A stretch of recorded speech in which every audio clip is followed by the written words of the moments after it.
This Potato Museum show is all about Mayor Hazen Pingree and his potato patches. There he is standing in the middle of his potato fields.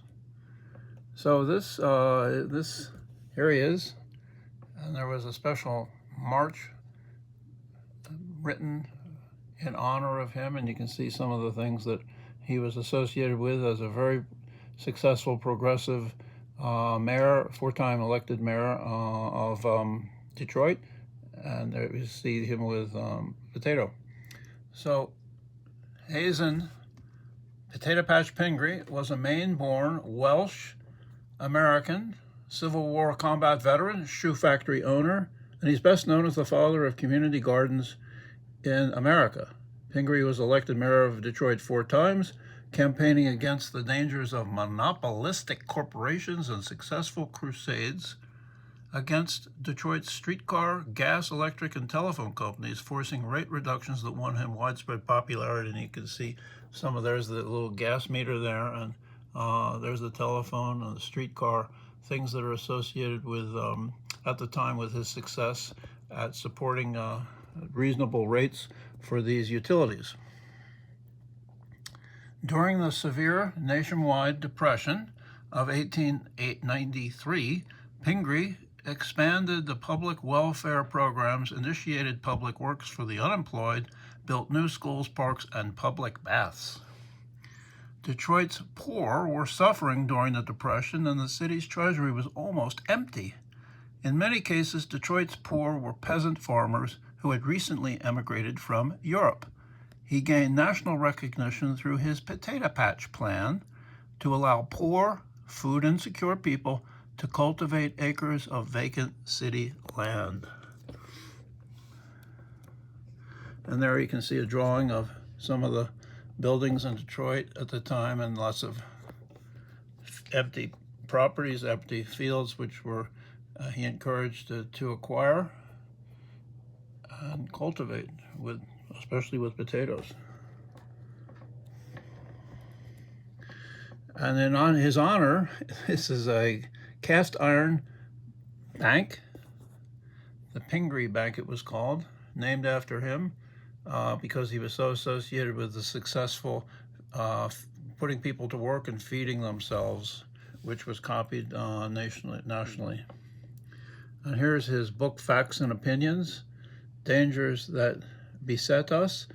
I don't have a copy of this, but inside was a full-length picture of a potato next to the title page, so I'm still looking for that.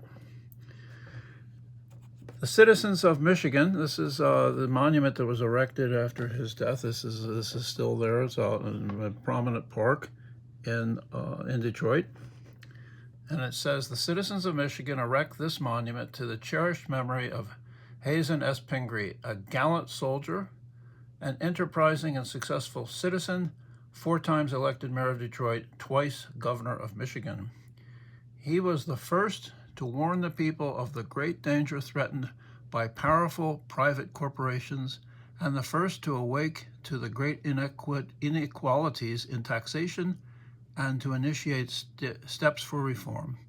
The idol of the people, he was known as. He died June 18th, 1901, age 60 years.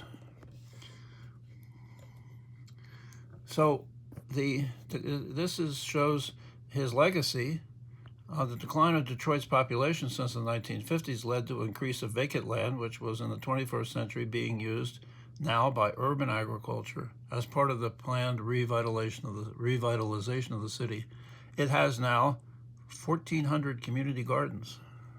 You can see them dotted all over the city. So Hazen Pingree set in motion the concept of public lands being used for farms, and this is another pioneer in this. This is Fanny Grissom Parsons, who was the founder of the Children's School Farm in New York City, and a movement that took over in many cities around the country. She turned this neighborhood former rubbish heap in 1902 on the west side of Manhattan into a school farm. There were 450 individual plots with 1,000 children caring for them. Each child was responsible for a 4-foot by 8-foot plot, growing a variety of crops including potatoes.